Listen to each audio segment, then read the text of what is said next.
नमस्कार, मैं हूं दिबांग। एबीपी न्यूज़ के इस बेहद खास इंटरव्यू में आपका स्वागत है। मेरे मेहमान हैं 2024 चुनाव के सबसे बड़े रणनीतिकार, देश के गृह मंत्री अमित शाह। आपका स्वागत है। सबसे पहले ये देखें कि 2 दौर के चुनाव हो चुके हैं, लेकिन जो मतदान का जो परसेंटेज है वो कम रहा। कैसे आंकते हैं आप इसको? देखिए, इसका विश्लेषण तो करना चाहिए। हम तो चुनाव के मैदान में हैं, आप लोगों के पास समय होता है, विश्लेषण करिए। मगर मैं बता देता हूं, ये 2 चरण के चुनाव में भारतीय जनता पार्टी और साथी दल 100 का आंकड़ा पार करके बहुत आगे निकल चुके हैं और हम निश्चित रूप से एनडीए 400 पार करने जा रही है। मोदी जी तीसरी बार प्रधानमंत्री बनने जा रहे हैं। पर विपक्ष का कहना है कि बीजेपी के वोटर नहीं निकल रहे हैं।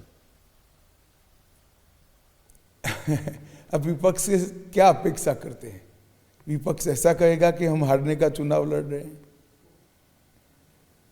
मैं जमीन पर लोगों के बीच में रहने वाला व्यक्ति हूं। मैं आपको बताता हूं, बीजेपी का समर्थक, एनडीए का समर्थक, मोदी जी का समर्थक, एक एक वोटर जुनून के साथ पोलिंग कर रहा है।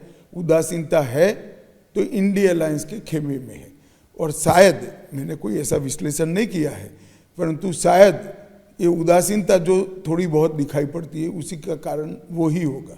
ये जो बात है कि वोटिंग कम, परसेंटेज कम हुई, एक वजह ये भी हो सकती है, ये जो नारा लगा 400 पार, मतलब, और जो कहते हैं कि भाई आएगा तो मोदी ही, तो लोगों को लगा कि अगर मोदी ही आएगा, इसी वजह तो नहीं है कि उदासीन हो गया वोटर? जरा भी नहीं है। मोदी को वोट देने वाला हर व्यक्ति, मोदी के साथ जुड़ा हुआ हर व्यक्ति, भाजपा के साथ जुड़ा हुआ हर व्यक्ति देश के लोकतंत्र के इस यज्ञ में अपनी आहुति देने के लिए तैयार है।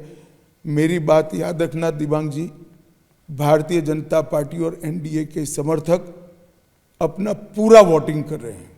उदासीनता कहाँ है, ये जब नतीजे आएंगे तब मालूम पड़ेगा। एक बात ये देखी जा रही है कि मुद्दा विहीन एक तरह से चुनाव है, यानी कोई बड़ा एक थीम नहीं है इसकी।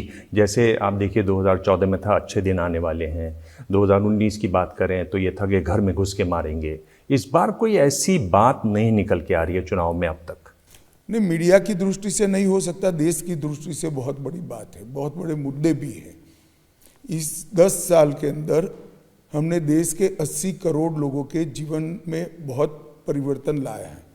गरीबी से, बेइंतहा गरीबी से जीने वाले सारे लोगों के जीवन में परिवर्तन लाने का काम भारतीय जनता पार्टी की नरेंद्र मोदी सरकार ने किया है। लगभग 10 करोड़ से ऊपर एवरेज, कहीं 14 करोड़, कहीं 12 करोड़, कहीं 13 करोड़ हमने गरीबों के घर में गैस दिए हैं, पीने का पानी दिया है, टॉयलेट दिया है, घर ही दे दिए हैं, 5 लाख तक का बीमा दिया है। कई करोड़ लोगों को, लगभग 60 करोड़ से ज़्यादा लोगों को हमने प्रति माह, प्रति व्यक्ति 5 किलो अनाज फ्री ऑफ कॉस्ट दिया है। सबको कोरोना के टीके लगे हैं। ढेर सारे लोग, 80 करोड़ लोग जो अपने आप को ये पूरी लोकतांत्रिक प्रक्रिया से कट ऑफ पाते थे, वो आज आशा के साथ ये चुनाव प्रक्रिया में शामिल हो रहे हैं कि ये चुनाव प्रक्रिया से ही मेरा भला होगा। मैं मानता हूं ये बहुत बड़ा मुद्दा है। देश का अर्थतंत्र आज पटरी पर चढ़ा हुआ है। 11वें नंबर पर 10 साल तक मेंटेन किया था जो अटल जी छोड़ कर गए थे। अर्थशास्त्री प्रधानमंत्री उसको वहीं का वहीं रखकर चले गए। नरेंद्र भाई ने 10 साल में 5वें नंबर पर लाया है। और मैं दिबांग जी आपकी चैनल पर देश की जनता को एक गारंटी मोदी की बताना चाहता हूं, तीसरी बार मोदी जी को प्रधानमंत्री देश की जनता बना दें, हम संसार का 3रे नंबर का अर्थतंत्र बनेंगे। इसके साथ देश सुरक्षित हुआ है। आतंकवाद पर आज पूर्णतया काबू पा लिया गया है। नक्सलवाद समाप्ति के कगार पर है। Internal security, external security complete control में है।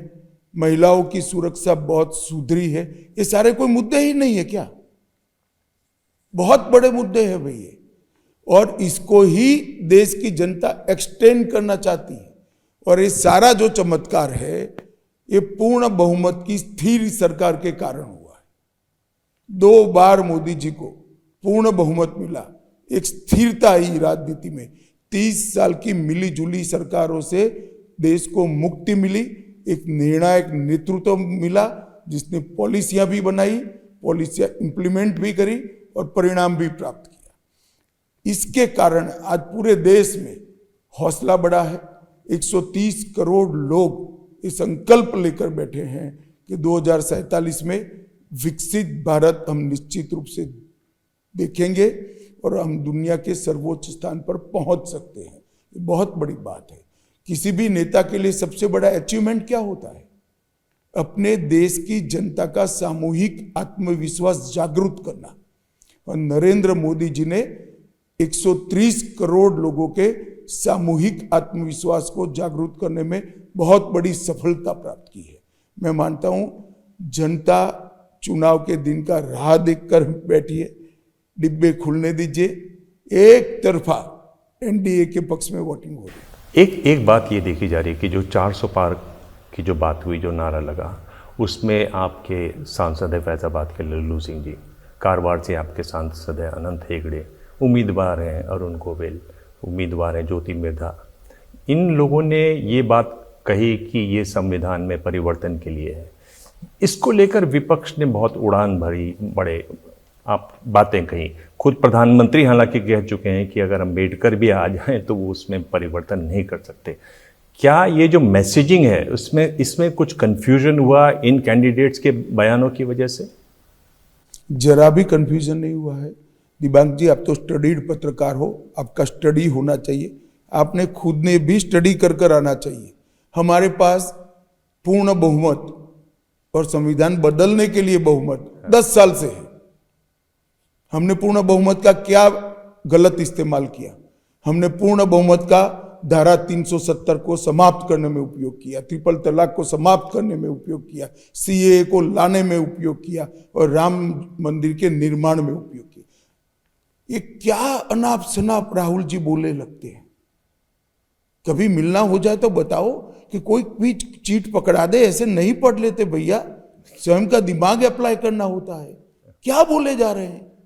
10 साल से हमारे पास पूर्ण बहुमत है, देश की जनता ने ही दिया है। 30 साल के बाद स्थिर सरकार पहली बार 14 में आई और मोदी जी के नेतृत्व में 10 साल चली। हमने क्या किया है?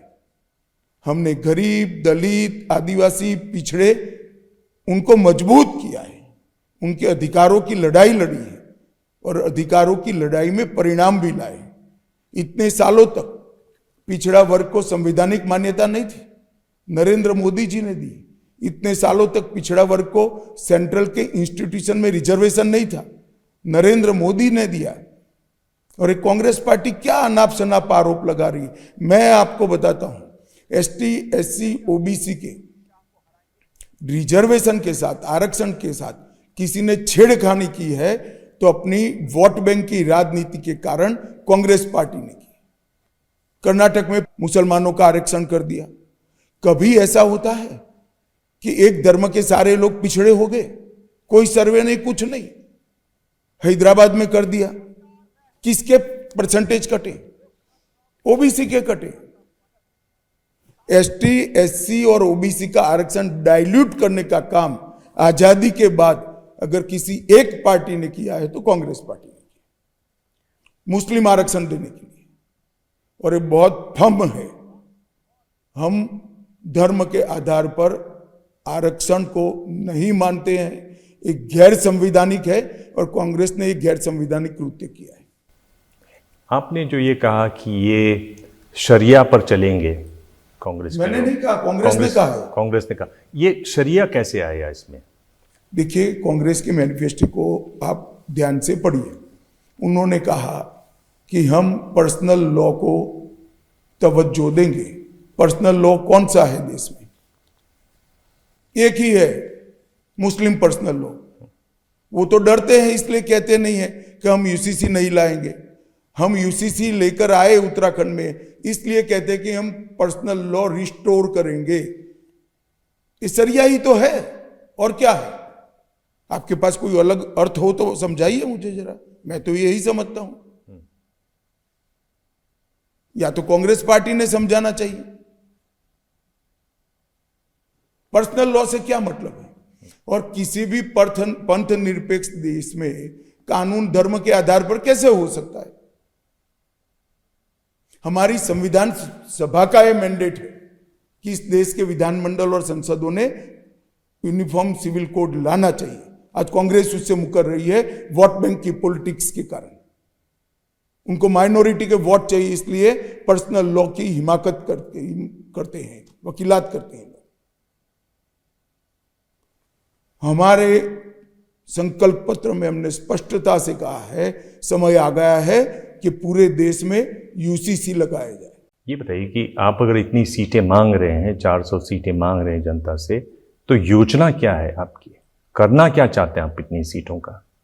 मैं तो 542 की 542 में हमारे विचार वाले लोग ऐसा चाहता हूं। सीटों देखिए, पार्टी का विस्तार और योजना, इसको शंका से नहीं देखना चाहिए। हमने हमारा संकल्प पत्र कोई छिपा नहीं रखा है ना, देश के सामने है। हमने कहा है कि हम यूसीसी लगाएंगे। हमने कहा है 5 साल तक 80 करोड़ लोगों को मुफ्त राशन देंगे। हमने कहा है नए 3 करोड़ घर बनाएंगे। हमने कहा है हर घर में नल से जल पहुंचाएंगे। हमने कहा है हर घर में पाइप से गैस पहुंचाएंगे। हमने कहा है पीएम सूर्य घर योजना से देश के करीब करीब 1 करोड़ लोगों का बिजली का बिल शून्य कर देंगे। हमने कहा है 3 करोड़ लखपति दीदी बनाकर वीमेन लेड डेवलपमेंट करेंगे। यही करना है, और क्या करना है? पर इसके लिए 400 सीटों की जरूरत नहीं है, वो तो आप बहुमत से कर सकते हैं।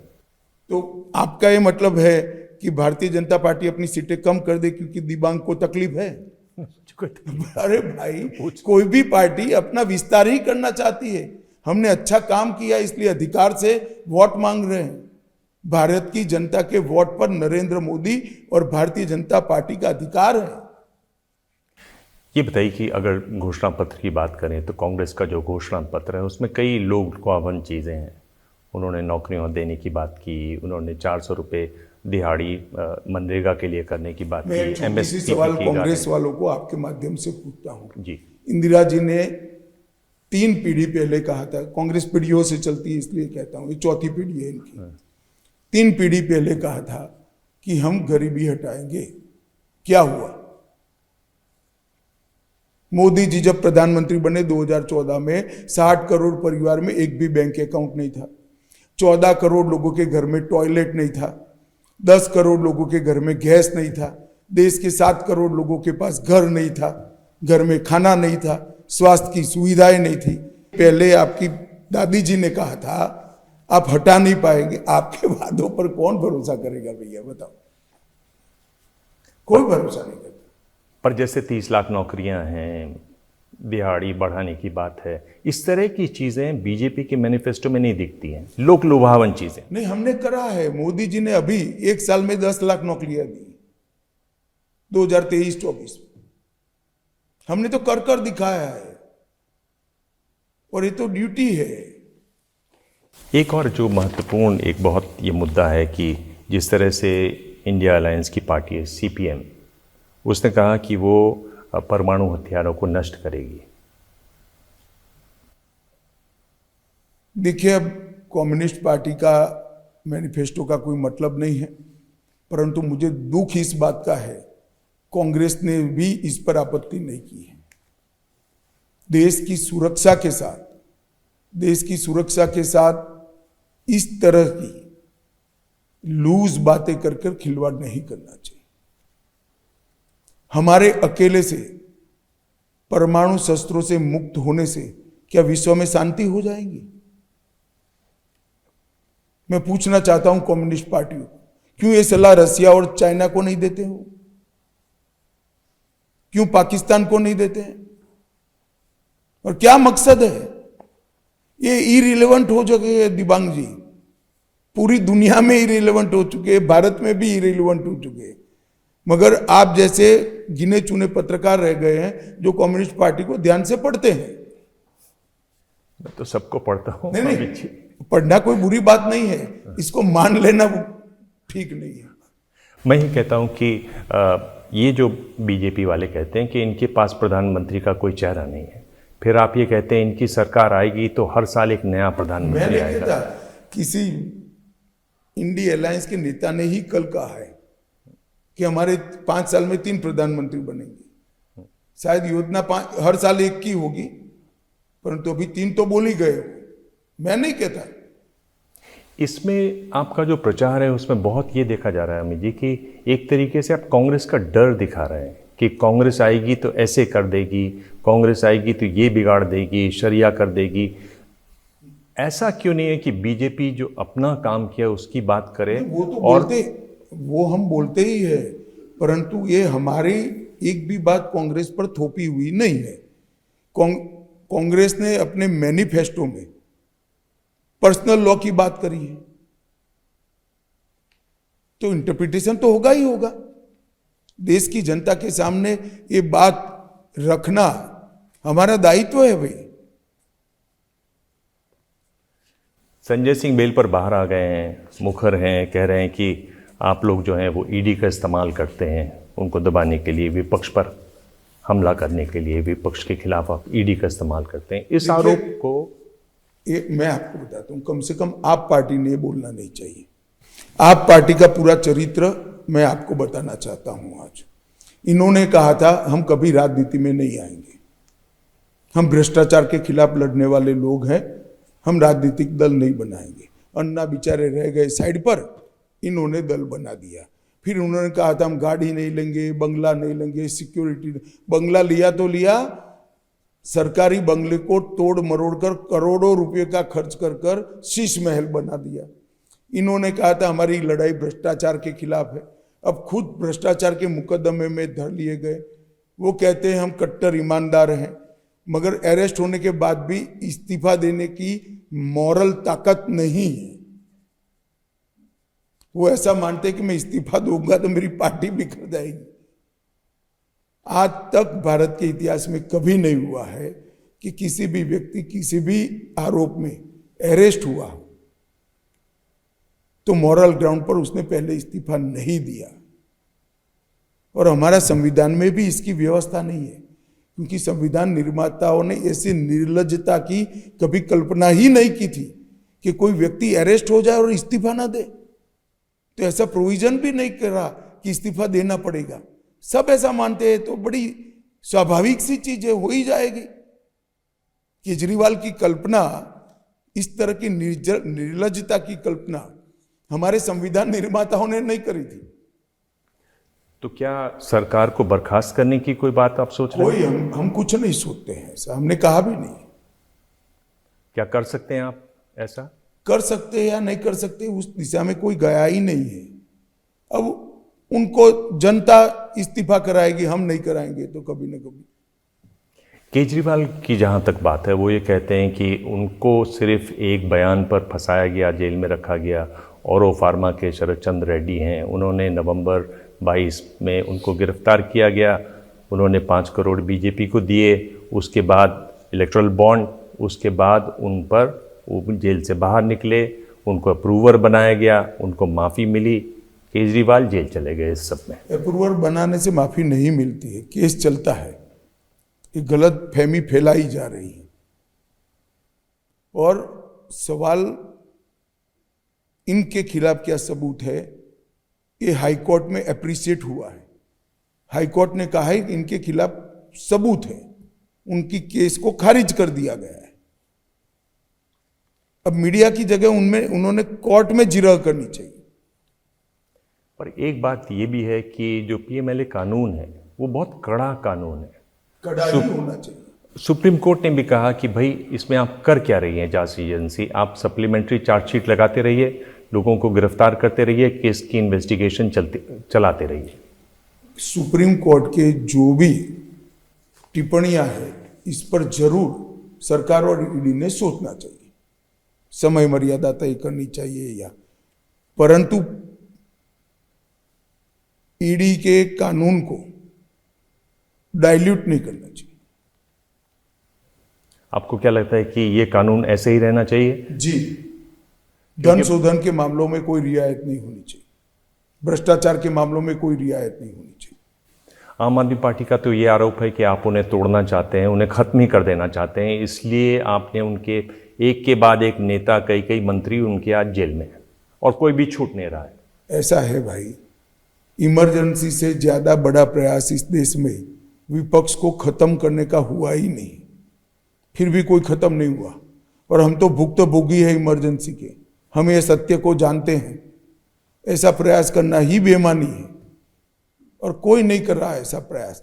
मगर आप भ्रष्टाचार करते जाओ, बेइंतहा भ्रष्टाचार कर दो और आपको कोई हाथ न लगाए क्योंकि आप शोर मचाओगे, ऐसा भी नहीं चलता है। भ्रष्टाचार की बात करें, अमित जी, तो देखिए कि 15 अगस्त को प्रधानमंत्री ने लाल किले के प्राचीर से कहा कि भ्रष्टाचार के खिलाफ वो लड़ने वाले हैं, एक बड़ा मुद्दा उन्होंने उसको बताया। इधर हम देख रहे हैं कि जब से चुनाव की घोषणा हुई, आपने बहुत सारे भ्रष्टाचारियों को पार्टी में शामिल कर लिया।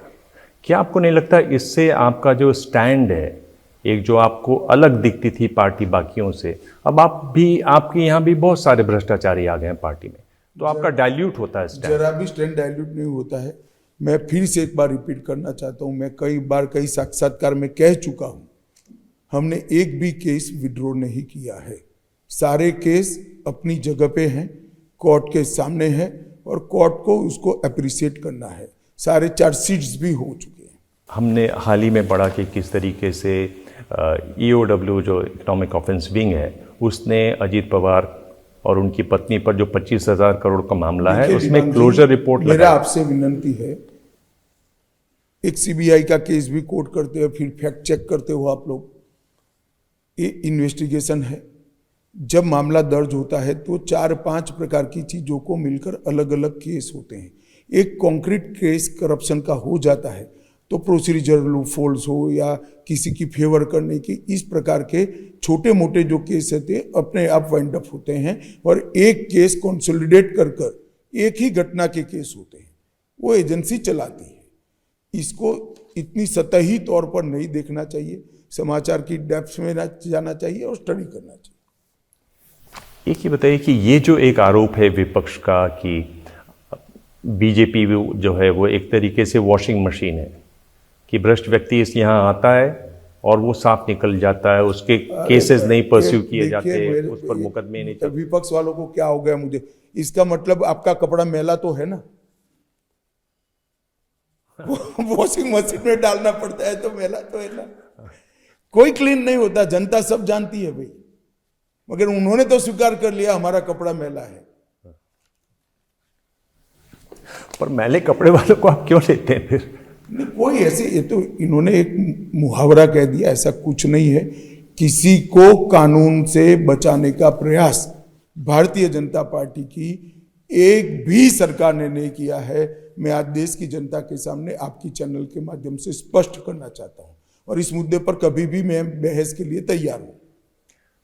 हाँ, पर मैं ये जानना चाह रहा था अमित जी कि जैसे अशोक चव्हाण है, क्या लेने की उनको ज़रूरत है? आपको उन पर केस चल रहे हैं और ऐसा बुरा केस चल रहा है उन पर, क्यों आप ऐसे लोगों को लेते हैं? पार्टी क्यों लेती है? देखिए, ये हमारी पार्टी के लोकल यूनिट तय करते हैं, परंतु मैं आपको बताता हूं कि इनको लेने के बाद कोई भी केस डाइल्यूट होता है या ड्रॉप होता है तब ये आरोप सही माना जाता है। ऐसा कभी नहीं हुआ। सुप्रीम कोर्ट ने जो एक बड़ा फैसला सुनाया, वो कहा कि बैलेट पेपर से चुनाव नहीं होंगे। कहा कि जिस तरह से EVM और VVPAT का 100% मिलान की बात थी वो नहीं हो। क्या आपको लगता है कि इसके बावजूद ये जो EVM पर सवाल उठता है वो उठता रहेगा? जब तक राहुल गांधी जी राजनीति में है वो उठाते रहेंगे। अच्छा, क्यों आप ऐसा कहते हैं? वो इसलिए उठाते हैं कि उनको हारने का और कोई आत्मचिंतन करने का स्वभाव नहीं है उनका। क्यों हारते हैं वो सोचते नहीं है।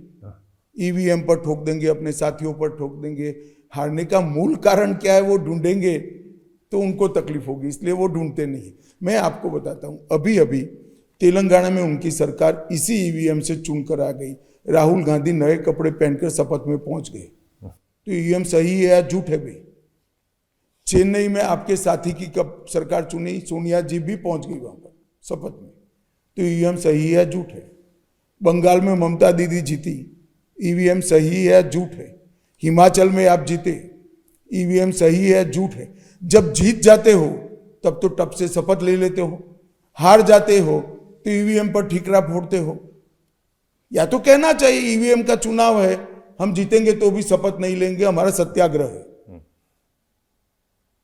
नहीं लेना चाहिए उनको। मैं आपसे पूछ रहा हूँ, आपने कहा कि वो आत्मचिंतन आत्ममंथन राहुल गांधी नहीं करते हैं। आप लगातार उनको देख रहे हैं चुनाव दर चुनाव हारते हुए।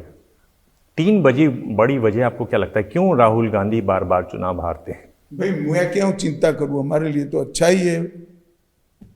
कांग्रेस पार्टी ने इनकी चिंता करनी चाहिए, मैं क्यों करूं?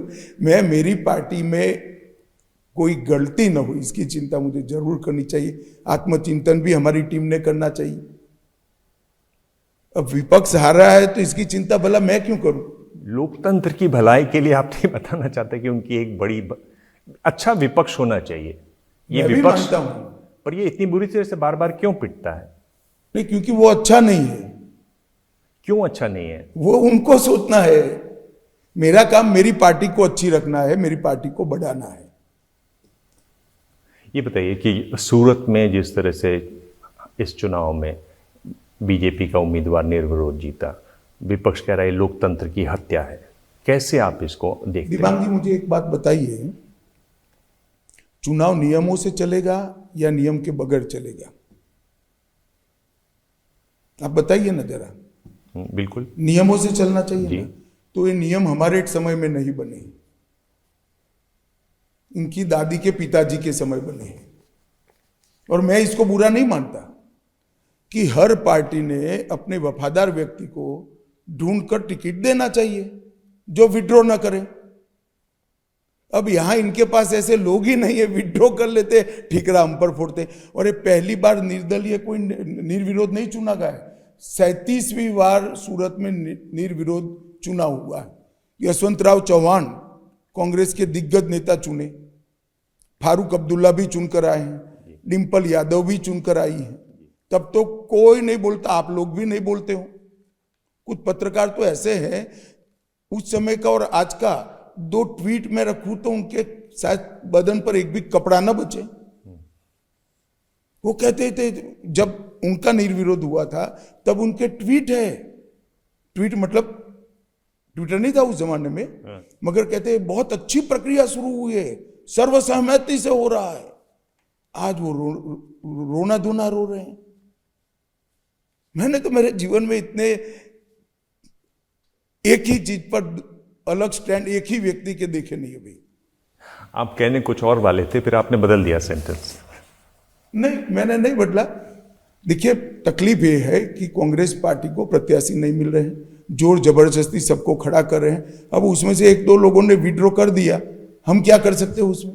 एक ये जो चिदम्बरम जी ने कहा कि सीए का कानून है, बाकी जो 3 कानून है आपराधिक, उसको वापस लेंगे। देखिए मैं मानता हूं चिदम्बरम जी भी ये लेना चाहिए, ऐसा नहीं मानते होंगे, परंतु वायनाड में बहुत बड़ा माइनॉरिटी का वोटिंग था। तो ठीक वायनाड के चुनाव के 2 दिन पहले केरल जाकर स्टेटमेंट दिया है। अब चिदम्बरम भी भूल गए, आप भी भूल जाओ, कुछ नहीं होना है, इनकी सरकार ही नहीं आनी है, हम होने ही नहीं देंगे।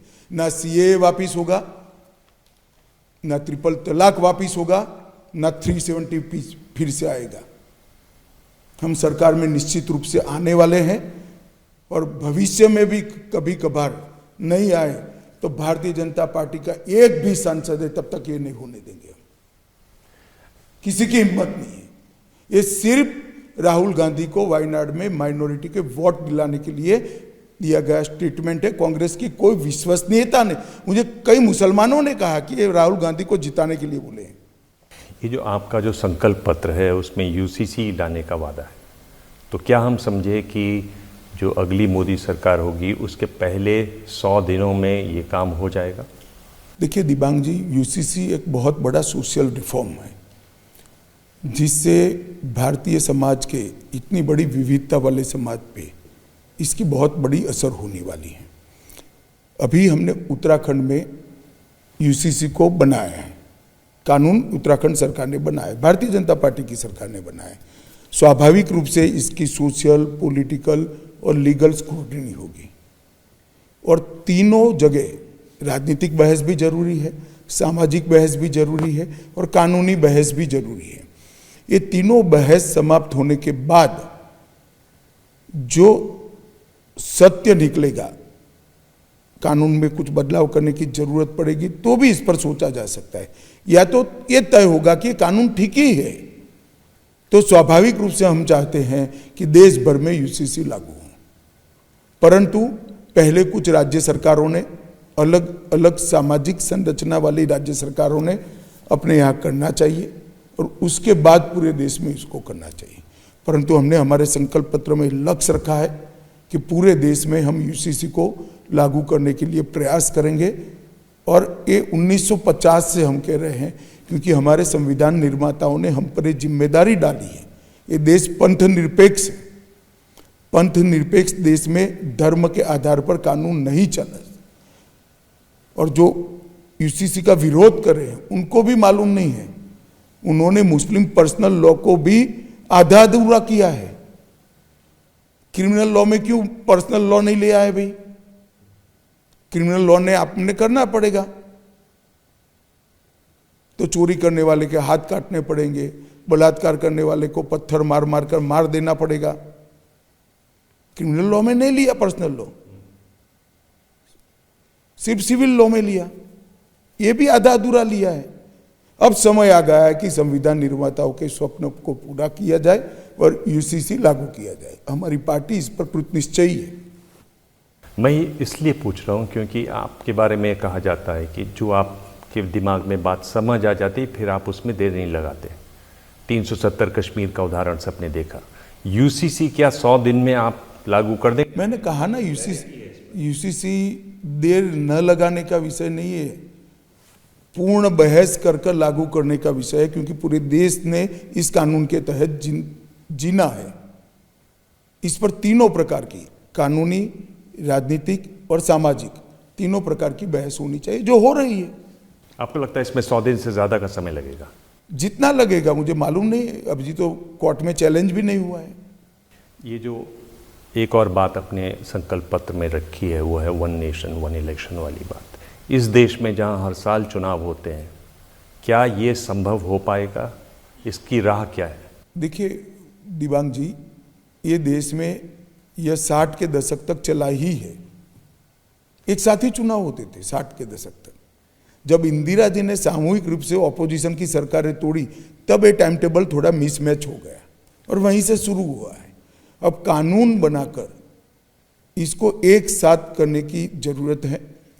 5 साल में जनता एक ही बार मैंडेट दे, 5 साल में पार्टियां एक ही बार जनता के पास जाए और फिर 5 साल जिसको मैंडेट मिलेगा वो सरकार चलाए। इसमें आपत्ति क्या है? इसमें क्या आपत्ति, किसी को क्या आपत्ति हो सकती है? नरेंद्र मोदी सरकार ने कमेटी बनाई थी श्री रामनाथ कोविंद जी की अध्यक्षता में, मैं भी उस कमेटी का मेंबर था। इसने अपनी रिपोर्ट दे दी है, रिपोर्ट सार्वजनिक है। उन्होंने सकारात्मक सिफारिश सरकार को करी है और मैं मानता हूं हमने घोषणा पत्र में सोच समझकर इसको लिया है। संकल्प पत्र में इस देश में एक देश एक चुनाव होना चाहिए, एक मतदाता सूची होनी चाहिए। तो मतलब जिनका जो टर्म बचा हुआ है वो खत्म हो जाएगा? हाँ, वो कानून बनाएंगे तब संसद इस पर बहस कर इसका प्रोविजन करेगी। एक बार तो बचे हुए टर्म को कोई खत्म नहीं कर सकता, मगर नया चुनाव होगा वो मानो 29 में करना है तो 29 तक का होगा, फिर 29 से सब एक साथ होंगे। चुनी हुई सरकार कोई नहीं गिरानी है, मगर नई सरकारें अल्पकाल के लिए चुनी जाएगी और फिर 29 से सब सरकारें 5 साल के लिए चुन जाएगी। ये बताइए कि जो इसमें एक बड़ी बात देखी जा रही है कि चुनावों में जो खर्चा होता है वो कम होता है, वो स्वाभाविक रूप से कम होगा। और इसमें कितना खर्चा होता है अमित जी? क्योंकि आप तो चुनाव बहुत लड़वाते हैं, लगातार लड़वाते रहे हैं। क्योंकि CMS की एक रिपोर्ट बताती है कि 30,000 करोड़ खर्च हुआ 14 में और 19 में यह आंकड़ा करीब 65,000 करोड़ आ गया। बड़ा चढ़ाकर बताते हैं, परंतु बार बार चुनाव से खर्चा मैं मानता हूं 1/5 हो जाएगा। जितना भी 100 रुपया होता है तो 20 होगा। पर ओवरऑल कितना खर्च होता होगा? अंदाज लगाना कोई सत्य नहीं बताएगा आपको, क्योंकि डिस्क्वालीफाई हो जाएगा।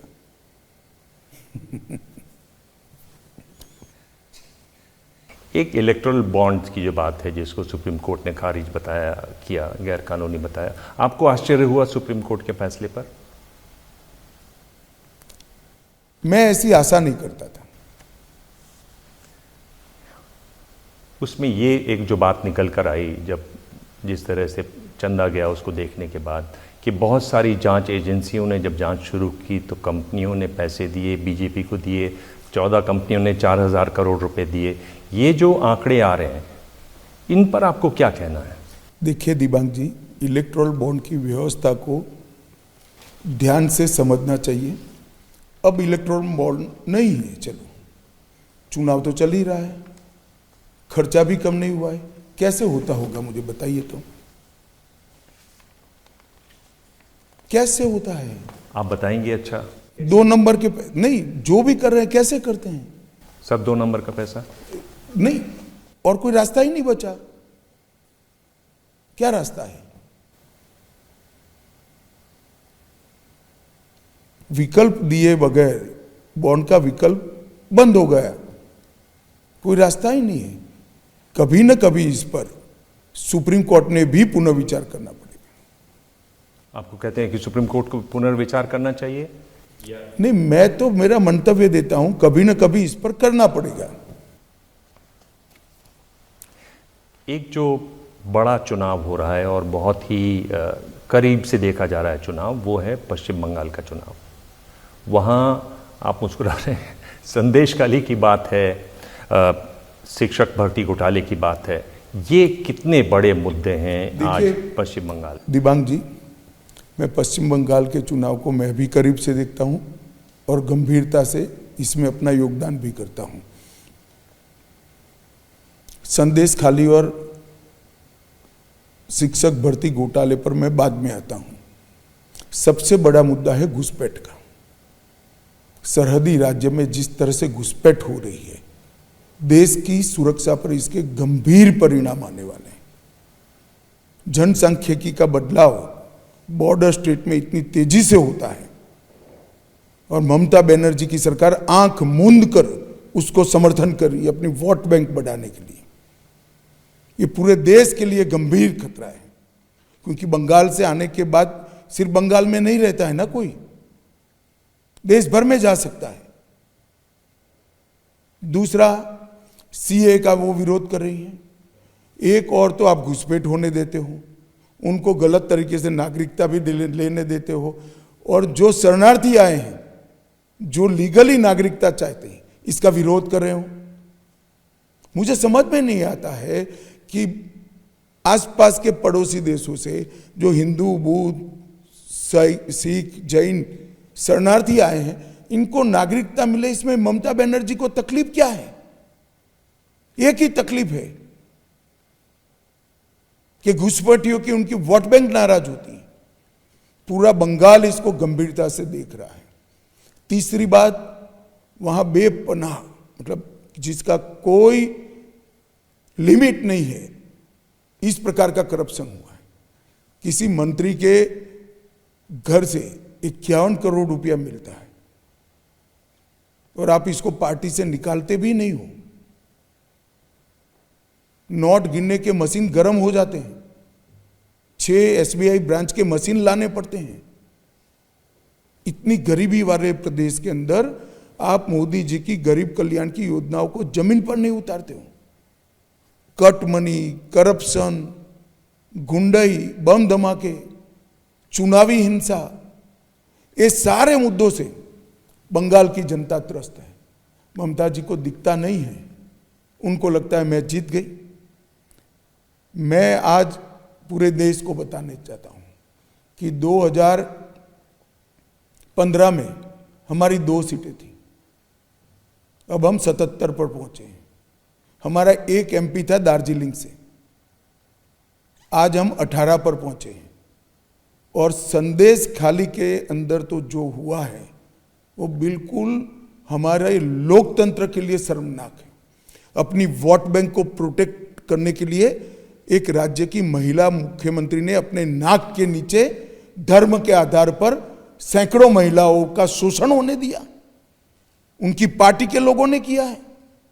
आप अरेस्ट नहीं करते हो, हाईकोर्ट ने अरेस्ट करने का ऑर्डर करना पड़ता है। शर्म आनी चाहिए उनको। और शिक्षक भर्ती घोटाले में भी गरीब घर के तेजस्वी लाखों अभ्यर्थियों ने परीक्षा दी थी, निर्लज्जता के साथ पैसा लेकर 25,000 लोगों को नौकरी देना पड़ा, जिसको बंगाल हाईकोर्ट ने खारिज कर दिया नौकरियों को। आज वो 25,000 युवा भी दुखी है, और जो लाखों लोगों ने परिश्रम कर कर अप्लाई किया था वो तेजस्वी युवा भी दुखी है। मैं आपको बताता हूं, इस चुनाव के परिणाम आने दीजिए 4 तारीख को। हम कम से कम शब्द बहुत महत्वपूर्ण है, कम से कम 30 सीट भारतीय जनता पार्टी इस बार जीत कर बाहर आएगी बंगाल से। तो मतलब 12 सीट आप और बढ़ाएंगे? बिल्कुल। फिर तो ममता बनर्जी बिल्कुल ही सिकुड़ के रह जाएंगी वहां। नहीं, हम ममता बनर्जी को सिकुड़ कर रखना नहीं चाहते, हम बंगाल की परिस्थिति को सुधारना चाहते। उनके पास मौका था, जनता का रूह मालूम पड़ा था, मगर अपने भतीजे के मोह में इतना खुली छूट दे दिया। चारों ओर करप्शन, लॉ एंड ऑर्डर की पोजीशन खत्म, ऑपोजिशन को लटका कर फांसी दे देना। कब तक चलेगा डेमोक्रेसी में? इस बार देवांग जी मेरी बात याद रखना, कम से कम 30 सीट भारतीय जनता पार्टी बंगाल में इस बार जीतने जा रही है। बंगाल पर आप हमेशा सीटों का दावा करते हैं, बड़ा दावा करते हैं, इस बार भी आप बड़ा दावा करते हैं। अमूमन मैं सच भी पढ़ा हूं। हाँ, इस बार देखते हैं हम लोग इस बार कैसा होता है, ये बहुत महत्वपूर्ण होगा इस बार। पर इसी तरह से एक और राज्य है, बिल्कुल आप पश्चिम में चले आइए, महाराष्ट्र, जहाँ पर 2 बड़ी पार्टियाँ 2 फाड़ हो गई। आपने एक तरीके से नेताओं को तोड़ लिया। क्या वर्कर भी, वोटर भी उन पार्टियों के साथ जुड़े हुए हैं? और क्या जिस एनसीपी के वर्कर ने, वोटर ने बीजेपी का विरोध किया जिंदगी भर, क्या वो अब चुनाव आ रहा है तो बीजेपी को वोट देगा, वोट ट्रांसफर हो पाएंगे? देखिए, सबसे पहले तो हमने तोड़ा है पार्टियों के, आरोप आपका ठीक नहीं है। शरद पवार जी ने सुप्रिया जी को पार्टी की नेता बनाने के मोह में अपनी पार्टी को तोड़ा है, और उद्धव जी ने अपने बेटे को मुख्यमंत्री बनाने के मोह में अपनी पार्टी को तोड़ा है। उनकी पार्टियां स्वयं टूटी हैं। जहां तक वोट शिफ्टिंग का सवाल है, कुछ तो वोट शिफ्ट होता ही है, परंतु गत चुनाव में जो मैंडेट मिला था 2019 में, वो मोदी जी का मैंडेट था। उद्धव जी को भी जो वोट मिले थे वो मोदी जी के नाम के वोट मिले थे, और वोटर जस का तस नरेंद्र मोदी जी के साथ है। जो एनडीए में है वो सारों को वोटर पसंद करेगा, उसका मुझे विश्वास है। मैंने बहुत डिटेल दौरा किया है महाराष्ट्र का। महाराष्ट्र में हमारी पोजीशन 1-2 सीट बढ़ सकती है, 1-2 सीट कम हो सकती है, इससे ज़्यादा बड़ा परिवर्तन नहीं होगा। पूरा महाराष्ट्र नरेंद्र मोदी जी के साथ रहेगा। पर ये जो कह रहे हैं कि लोग इमोशनली अब भी उद्धव ठाकरे के साथ हैं, उधर शरद पवार के साथ हैं, क्योंकि ये इतने दिनों से रहे। देखिए, छोटे से कमरे में बहस अंतहीन है। मैंने मेरा आकलन बता दिया। 4 तारीख को आप आपके शो में बताइएगा कि मेरा आकलन सही था या झूठा था। एक और राज्य जो जहां बहुत रोचक चुनाव होने वाला है पश्चिम बंगाल महाराष्ट्र के बाद, वो है कर्नाटक। कर्नाटक में अभी काफ़ी सीटों पर वोटिंग होनी बाकी है। वहाँ देवेगौड़ा के जो ग्रैंडसन हैं, उनकी जिस तरह से वीडियो आज वायरल है प्रज्वल रेवन्ना की, क्या कहते हैं आप, कैसे देखते हैं इसको, कैसे समझते हैं? आप गृह मंत्री भी हैं देश के। देखिए, किसी वीडियो के आधार, मैंने तो देखी भी नहीं है, आपने भी नहीं देखी है, सिर्फ सुना है। किसी राजनेताओं के चुनाव के वक्त वीडियो जारी करने के आधार पर मैं कुछ कह नहीं सकता। मैं एक छोटा सा सवाल आपको कहना चाहता हूँ। दिबांग जी, आप इतने पुराने पत्रकार हैं, कर्नाटक में सरकार किसकी है? बताइए ना जरा आप, किसकी है? कांग्रेस सरकार है। लॉ एंड ऑर्डर किसके हाथ में है? कदम किसने उठाना है? बताइए ना जरा। कांग्रेस को उठाना है ना। वो हमें सवाल पूछ रहे हैं भाई, मैं आपको सवाल पूछ रहा हूं, कांग्रेस को, अगर आपकी सरकार है तो आप क्या कर रहे हो? हमें क्या सवाल पूछ रहे हो? माइक में इतने जोर जोर से बोलने की क्या जरूरत है भाई? आप कदम उठाओ। अगर कोई नकारा है तो आपका मुख्यमंत्री नकारा है, आपका गृह मंत्री नकारा है। मुझे मालूम नहीं है सच है झूठ है, ये पॉलिटिकल आरोप है, सच्चा है झूठा है, मुझे कुछ मालूम नहीं। मगर कांग्रेस कंप्लेन क्यों कर रही है और किससे कर रही है? काम तो आपको करना है और आप लोग भी हमें सवाल पूछ रहे हो। कोई खड़ा होकर प्रियंका गांधी, राहुल गांधी को नहीं पूछता कि भाई आपकी सरकार है, आप क्या कर रहे हो? हम कैसे कर सकते हैं? देश का गृह मंत्री राज्य की कानून और व्यवस्था में दखल नहीं कर सकता। ये हमारा संविधान ने बनाया हुआ कानून है। लॉ एंड ऑर्डर राज्य का जिम्मा है, ये कार्य का विभाजन है। ये सवाल आपने मुझे पूछने की जगह राहुल गांधी को पूछना चाहिए। अब कहीं आता है तो पूछिएगा उनको। ज़रूर पूछूंगा, ज़रूर पूछूंगा, आपके हवाले से पूछूंगा। ये मैं पूछ रहा हूँ कि एक बहुत ही गंभीर मसला है बीजेपी के लिए, इसलिए क्योंकि पुरुषोत्तम रूपाला जी ने जिस तरह से बयान दिया, हालांकि उन्होंने उसके बारे में माफ़ी भी मांगी, कई बार मांगी, और हाल में उन्होंने फिर कहा कि गुस्सा प्रधानमंत्री जी पर मेरे कुछ कहा, प्रधानमंत्री जी पर गुस्सा मत उतारो। मैं ये पूछ रहा हूँ कि वो आपके वोटर रहे लंबे समय से, जनसंघ के ज़माने से वो कह रहे हैं कि हम आपके वोटर रहे। क्यों नहीं आपने ऐसी कोई कोशिश की उनको मनाने की, उनको समझाने की? क्या इसमें तो आप लोग बहुत नहीं, हम कर रहे हैं कोशिश, बातचीत भी चल रही है। और रूपाला जी ने इसी परिप्रेक्ष्य में मन से 4 बार माफ़ी मांगी है। चुनाव अभी 7 तारीख को है, कुछ न कुछ रास्ता निकल आएगा। मैं तो आशान्वित हूँ। पर ये इसका जहाँ जहाँ वोटिंग हुई आप देखते हैं उसका असर होगा, चाहे वो राजस्थान की बात हो, पश्चिमी उत्तर प्रदेश की बात हो। देखिए, इस तरह के बयान का कितना असर होगा उसका आकलन करना बड़ा कठिन होता है। परंतु मैं मानता हूं कि रूपाला जी के माफ़ी मांगने के बाद, और सार्वजनिक माफ़ी मांगी, ऐसा कोई घर में नहीं मांगी है, सार्वजनिक रूप से माफ़ी मांगी है। इसके बाद काफ़ी हद तक मामला डाइल्यूट हुआ होगा, ऐसा मेरा मानना है। एक बड़ी चर्चा है दिल्ली में तो बहुत ज़्यादा कि यूपी में जो चुनाव होंगे, ख़ास तौर पर अमेठी में और रायबरेली में, उसमें राहुल गांधी, प्रियंका गांधी दिखाई देंगे और एक तरीके से बदलाव की नई हवा दिखाई देगी वहाँ, जहाँ तक कांग्रेस की बात है। नया क्या है? सालों से वो वहाँ लड़ रहे हैं, अब हार भी रहे हैं, फिर से एक बार हारेंगे। इसीलिए तो लड़ने नहीं गए, वरना इतनी बड़ी पार्टी के 2 शीर्ष नेता क्यों कंफ्यूज है? मुझे बताइए तो, कंफ्यूज क्यों है? नामांकन भी शुरू हो गया क्योंकि आत्मविश्वास नहीं है। इसमें कोई बदलाव नहीं होता है भाई। राहुल गांधी लड़ेंगे तो फिर से स्मृति जी जीत कर आएगी। उत्तर प्रदेश में अगर मायावती इंडिया अलायंस में आ जाती तो क्या आपको लगता है कि कोई बदलाव होता? गत चुनाव में साथ में ही थे, सब साथ में थे, कुछ बदलाव नहीं हुआ। दक्षिण भारत की बात करें, दक्षिण भारत में मोदी जी बहुत सघन प्रचार कर रहे हैं।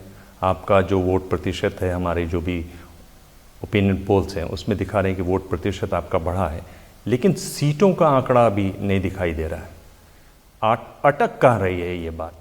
मुझे लगता है इस बार हमारी सीटें भी आएगी, केरल से भी आएगी, आंध्र प्रदेश से भी आएगी, तमिलनाडु से भी आएगी, और तेलंगाना में हम अच्छी खासी बढ़ोतरी भी करेंगे।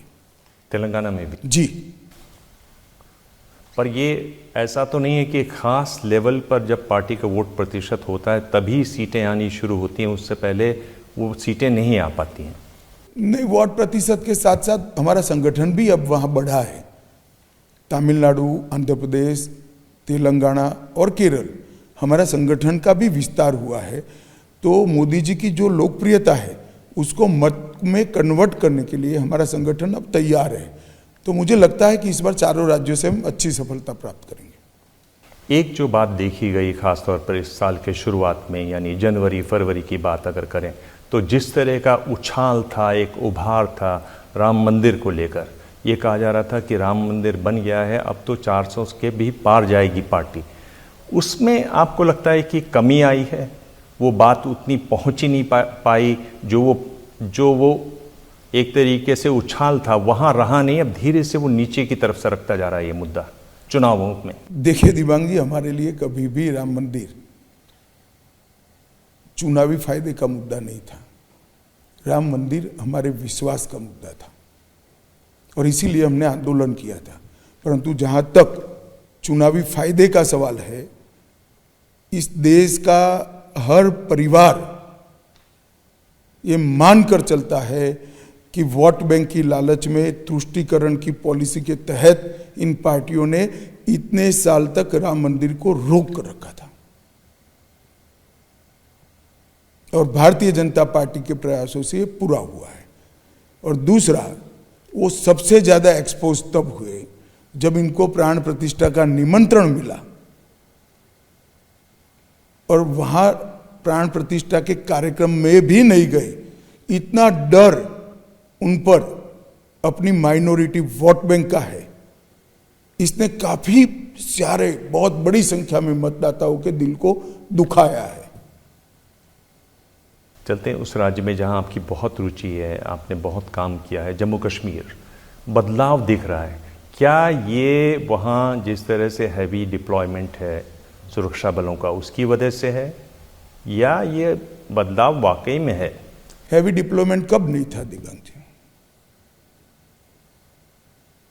मनमोहन सिंह की सरकार से एक भी सिपाही हमने बढ़ाया नहीं। अब मैं आपको बताता हूं, मनमोहन सिंह जी की सरकार में 4 से 14 में आतंकवादी 7,200 घटनाएं हुई थी, अभी 2,000 हुई।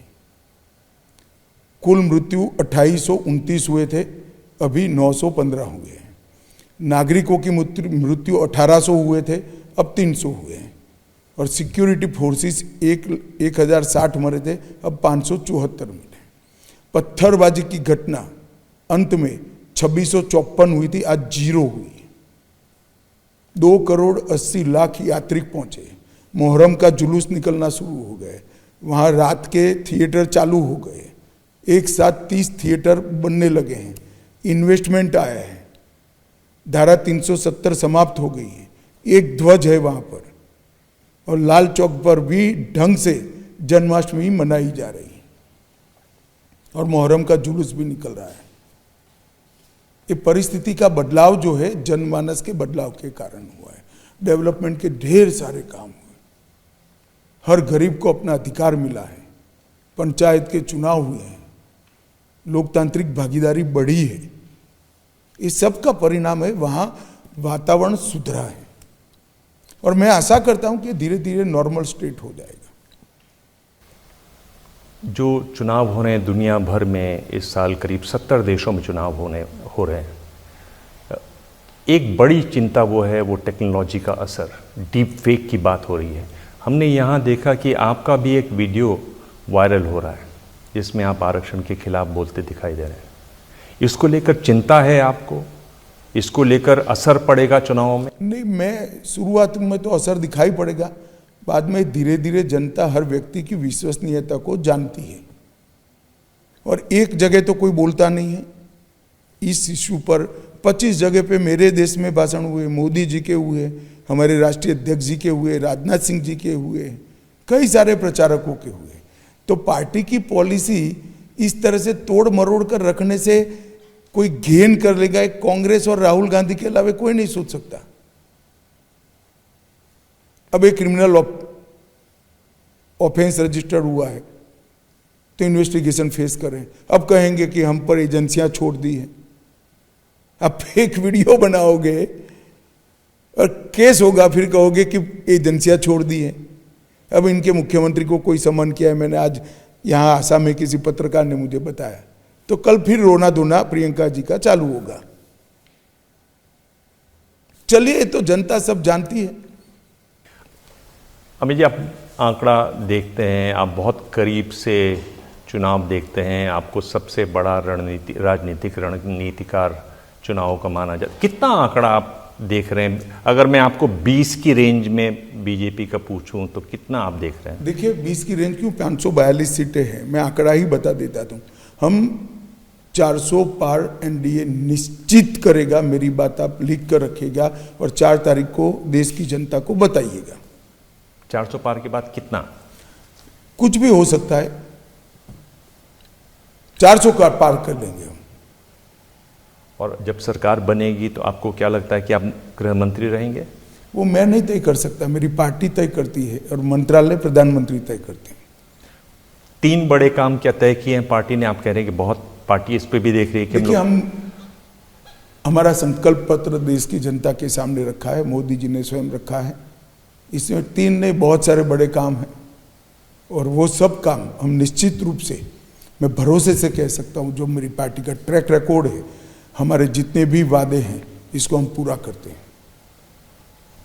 अमित शाह जी, आपने हमें इतना समय दिया। मैं जानता हूँ कि आपने आज बहुत रैलियाँ की, बहुत बड़ा एक रोड शो भी किया यहाँ गुवाहाटी में।